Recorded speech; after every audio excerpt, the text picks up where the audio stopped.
پانی پینا کیسا ہے؟ وضو کے بعد پانی پینے سے کیا ہوتا ہے؟ حضور اکرم صلی اللہ علیہ وآلہ وسلم کا فرمان مبارک ضرور سنیں۔ بسم اللہ الرحمن الرحیم۔ محترم ناظرین، حدیث ترمذی شریف میں ہے کہ 4 عورتیں تمام دنیا کی عورتوں میں کافی ہیں۔ حضرت مریم علیہ السلام، حضرت خدیجہ رضی اللہ تعالی عنہما، حضرت فاطمہ بنت محمد صلی اللہ علیہ وآلہ وسلم اور آسیہ زوجہ فرعون تبرانی کی ایک روایات میں ہے کہ ایک روز آپ کے شوہر فرعون نے خواب دیکھا تو فوراً نجومیوں کو طلب کیا تو انہوں نے ذائچے تیار کرنے کے بعد بتایا کہ تمہاری حکومت کا زوال ایک اسرائیلی لڑکے کے ہاتھ ہوگا۔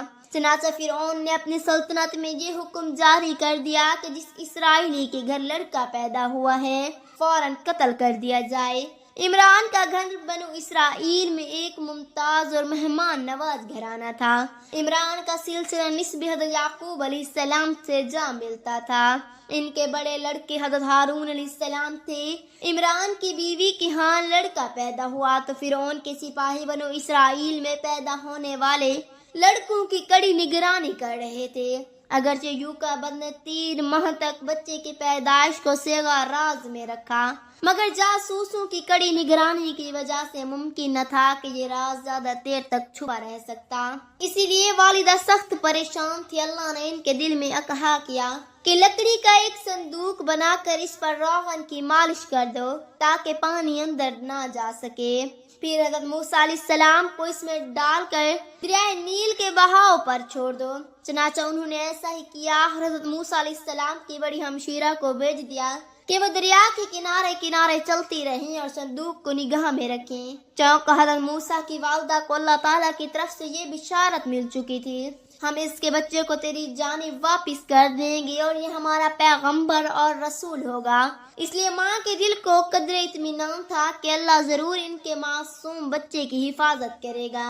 حضرت موسیٰ علیہ السلام کی شرح دریا کے بہاؤ کے ساتھ ساتھ چلتی رہی۔ انہوں نے دیکھا کہ وہ تیرتا ہوا صندوق فرعون کے محل کے ساتھ جا لگا۔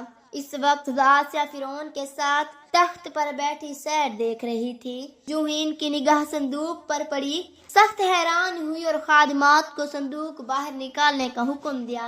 سب نے صندوق کھولنے کی کوشش کی مگر کوئی کامیاب نہ ہو سکا۔ تابت آسیہ نے دل ہی دل میں اللہ تعالیٰ کا نام دے کر صندوق خود کھولا تو اس کا ڈھکنا فوراً کھل گیا۔ دیکھا کہ اس میں ایک شیر خوار بچہ بڑے اطمینان و سکون سے لیٹا ہے اور وہ بچے کو دیکھ کر بے حد مسرور ہوئی۔ ایک روایات کے مطابق آسیہ چونکہ موسیٰ کی چچا کی بیٹی تھی، اس لیے فوراً سے سمجھ گئی کہ یہ لڑکا ان کے اپنے گھرانے کا ہے۔ محل کے لوگوں میں سے کسی نے غور سے دیکھنے کے بعد کہا کہ یہ ہمارے دشمن بنو اسرائیل کا لڑکا ہے، اس لیے اسے فوراً قتل کر دینا چاہیے۔ خود فرعون نے بھی محسوس کیا کہ اسے قتل کر دینا ہی مناسب ہے، کہیں ایسا نہ ہو کہ یہی لڑکا اس کی حکومت کو برباد کرنے کا باعث بن جائے۔ اس وقت قرآن حکیم کے الفاظ میں آسیہ نے بچے کو پیار کرتے ہوئے کہا کہ یہ میری اور تیری آنکھوں کی ٹھنڈک ہے، اس کو قتل نہ کرو، ممکن ہے یہ بڑا ہو کر ہمیں نفع دے یا ہم اس کو اپنا لڑکا بنائیں۔ حضرت موسیٰ کی ہمشیرہ نے فوراً واپس جا کر خوشی خوشی والدہ کو آگاہ کیا کہ حضرت موسیٰ فرعون کے محل میں پہنچ گئے۔ چنانچہ وہ والدہ کے اشارے پر محل کے خادمات میں شامل ہو گئی۔ جب حضرت آسیہ نے فرعون کو ارادہ قتل سے باز رہنے کا مشورہ دیا تو فرعون بھی کچھ سوچ کر خاموش ہو گیا اور حضرت آسیہ کو بچے کی پرورش کا انتظام کرنے کی اجازت دے دی۔ چنانچہ بچے کو دودھ پلانے کے لیے کسی مناسب دایا کی تلاش شروع کر دی گئی۔ عورتیں اس کام کے لیے پیش ہوئی مگر حضرت موسیٰ علیہ السلام کسی عورت سے دودھ نہیں پیتے تھے۔ ان کی ہمشیرہ محل میں یہ سب کچھ دیکھ رہی تھی۔ انہوں نے دانش مندی سے کام لیتے ہوئے فوراً یہ تجویز پیش کی کہ اگر اجازت دی جائے تو وہ بہت اچھی دایا پیش کر سکتی ہے۔ سخت مجبوری تھی، شاہی دایا اور دوسری عورتیں تھک ہار کر بیٹھ چکی تھی، اس لیے ان کی ہمشیرہ کو دایا لانے کا حکم دیا گیا۔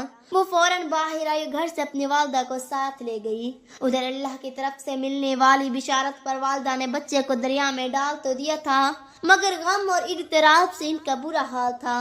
اس ماں کو مامتا نے سخت مجبور کر رکھا تھا، اس لیے ایک مرتبہ انہوں نے یہ ارادہ کیا کہ اس راز کو محل میں جا کر افشاں کر دے گی۔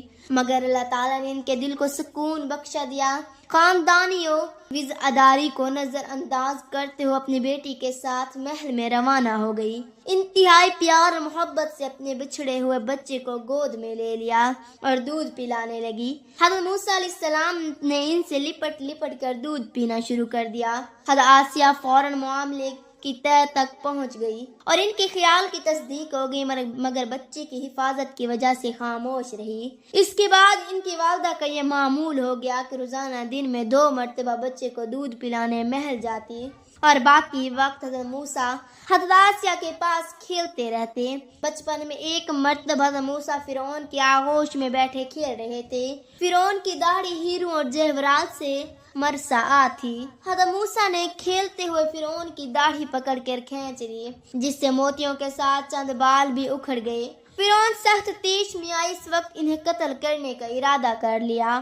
حضرت آسیہ نے شوہر کے تیور دیکھے تو بڑی لجاجت سے کہا، اے معاف کر دیجئے، آخر معصوم بچہ ہے، اسے کیا معلوم کہ کھجور اور چنگاری میں کیا فرق ہے؟ یہ بادشاہ کے مرتبے اور احترام سے واقف نہیں، اسے قتل نہ کیجیے۔ مگر فرعون بھی ایک ضدی بادشاہ تھا، وہ پہلے ہی حضرت موسیٰ کو شبہ کی نظر سے دیکھتا تھا۔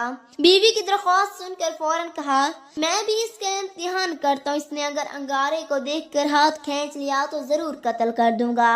چنانچہ فرعون نے اس وقت کھجور کے کچھ دانے اور دہتی آگ کے کچھ انگارے منگوا کر حضرت موسیٰ کے سامنے رکھ دیے۔ حضرت موسیٰ علیہ السلام موت اور زندگی کے دوراہے پر کھڑے تھے اور چند سیکنڈ میں فیصلہ ہوا چاہتا تھا، مگر اللہ کو حضرت موسیٰ سے ایک بہت بڑا کام لینا مقصود تھا، پھر خود ان کی حفاظت کا ذمہ لیا تھا۔ حضرت آسیہ کا دل مارے خوف سے دھڑک رہا تھا اور دل ہی دل میں بچے کی سلامتی کے لیے اللہ سے دعا کرتی جا رہی تھی۔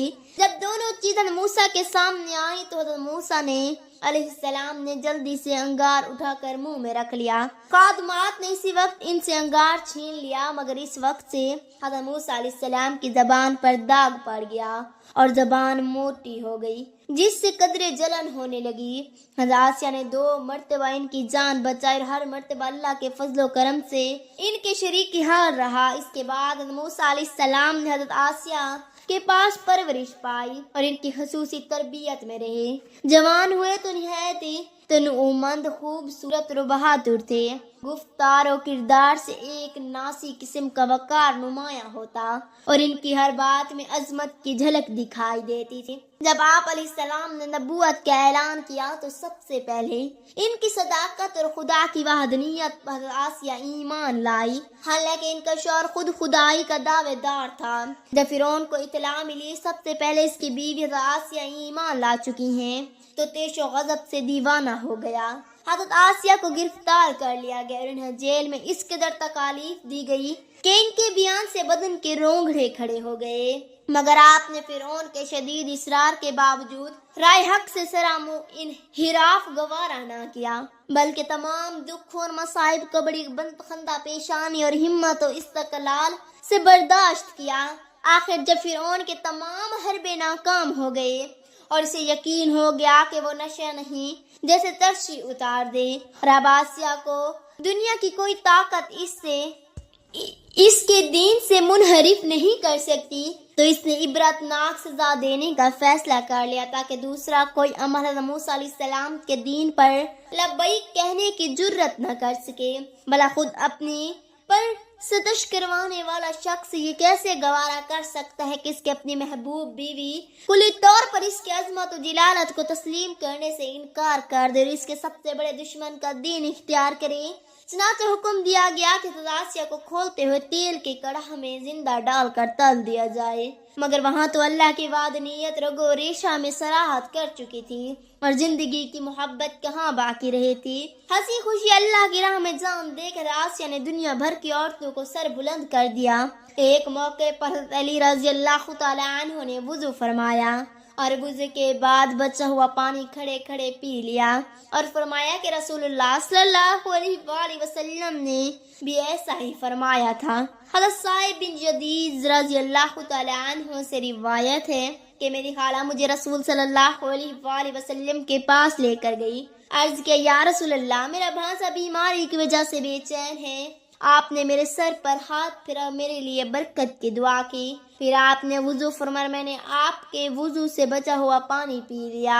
حضرت ابو حذیفہ رضی اللہ تعالیٰ عنہ سے روایت ہے کہ رسول اللہ صلی اللہ علیہ وآلہ وسلم ایک دن دوپہر کے وقت ہمارے ہاں تشریف لائے۔